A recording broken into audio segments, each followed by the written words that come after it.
हाँ जी, सभी को नमस्ते जी। सो माय डियर स्टूडेंट्स, आज की इस वीडियो में हम लोग इडियम एंड फ्रेजेस करने वाले हैं। मैं आपको बता दूं कि इस वीडियो से पहले भी दो वीडियोस आ चुकी हैं जो कि आपके कम्पिटिटिव एग्जाम के लिए बहुत इंपॉर्टेंट है, तो आपने उन दोनों को भी प्रिपेयर करना है। और आज इतने दिनों बाद ये थर्ड वीडियो बनने जा रही है। तो देखिए, कहते हैं ना कि जब ऊपर वाले ने सोचा होता है तभी वो काम होता है, तो शायद आज का दिन ये निर्धारित था होना, तो आज इसकी बारी आ गई है करने की। आइए शुरुआत करते हैं। इडियम्स एंड फ्रेजेस, चाहे आप पंजाब पुलिस की तैयारी कर रहे हो, चाहे स्टेट गवर्नमेंट के किसी भी कॉम्पिटिटिव एग्जाम की प्रिपरेशन कर रहे हो, इवन के सेंट्रल कॉम्पिटिटिव एग्जाम की भी अगर आप प्रिपरेशन कर रहे हैं, तो हर तरह की जॉब प्रिपरेशन के लिए जो इंग्लिश का सब्जेक्ट है उसमें इडियम एंड फ्रेजेस तो आता ही है। और इडियम एंड फ्रेजेस को इस तरह से आप समझ सकते हैं। तो आइए शुरुआत करते हैं। हमारा पहला है to be in the running. To be in the running यानी कि रनिंग में होना। रनिंग में होना कि अभी भी रेस में होना। अब रेस में होने का मतलब क्या है कि अभी भी आप जीत सकते हो, अभी भी आप कुछ अचीव कर सकते हो। अचीव करना, अचीव करने का मतलब होता है प्राप्त करना, मतलब अभी भी आप कुछ हासिल कर सकते हो। तो आप देखते हैं इसका मतलब क्या बनता है। हैविंग अ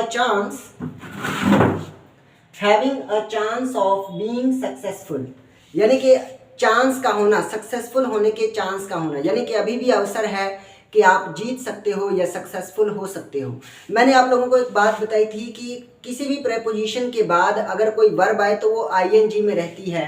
ये देखो यहाँ पर ऑफ प्रीपोजिशन आई हुई है और ऑफ के बाद बी वर्ब आ गया, तो बी वर्ब के बाद आईएनजी लग गया, बीइंग, यहाँ पर बीइंग लग गया। ठीक है, तो ऑफ प्रीपोजिशन के बाद बीइंग लगता ही लगता है। बीइंग यानी कि आईएनजी वाली वर्ब आती है।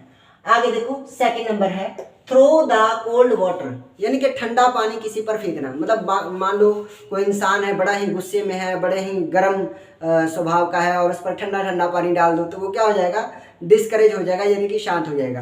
खैर, ये तो मैंने गुस्से की बात कर दी, लेकिन यहाँ पर बात होती है, मान लो कोई ऐसा प्लान है आपके पास, कोई ऐसा आइडिया है जिसको लेकर आप बड़े ही एक्साइटेड हो और आपको लगता है कि ये आइडिया पूरी दुनिया बदल देगा, लेकिन वहीं एक बंदा खड़ा होता है, वो कहता है इस आइडिया में तो कोई दम ही नहीं है, आपके इस विचार से तो कुछ भी होने वाला नहीं है। तो इसका मतलब क्या है कि वो ठंडा पानी आप पर फेंक रहा है, यानी कि आपको डिस्करेज कर रहा है।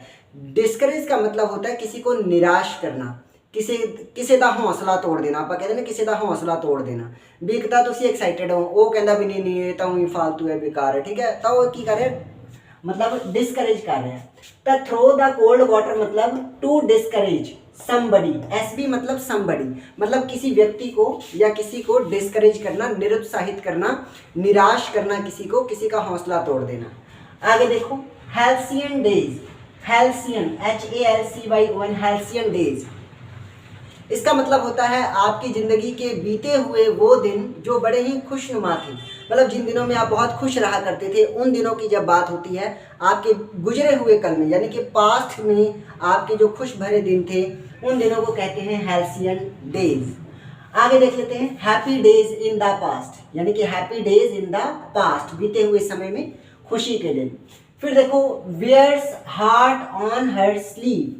ठीक है, ऑन हर स्लीव या समबडी स्लीव, वंस स्लीव ऐसे हो सकता है, वंस, जरूरी नहीं है हर ही लिखा हो, वंस भी हो सकता है। Wears heart on one's sleeve. अब हार्ट का मतलब होता है दिल, हार्ट का मतलब दिल, दिल के अंदर इमोशंस हैं, जज्बात हैं, फीलिंग्स हैं। तो उन फीलिंग्स को सबके सामने खोल कर रख देना, बजाय इसके कि हम उसको छुपा के रखें, उसको हिडन रखें। हिडन मतलब छुपा के रखना, तो यही इसका मतलब है। देखो लिखा भी हुआ है, ओपनली शो, यानी कि खुले तौर पर दिखाना। ओपनली शो, शो मतलब दिखाना, खुले तौर पर दिखाना।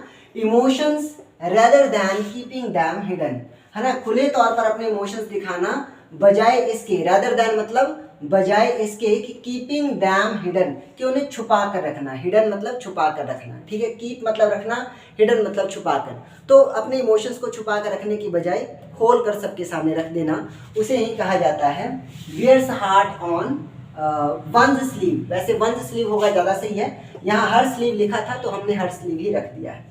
चलो आगे लिखा है फिफ्थ नंबर पे, फॉल ऑन स्टोनी ग्राउंड।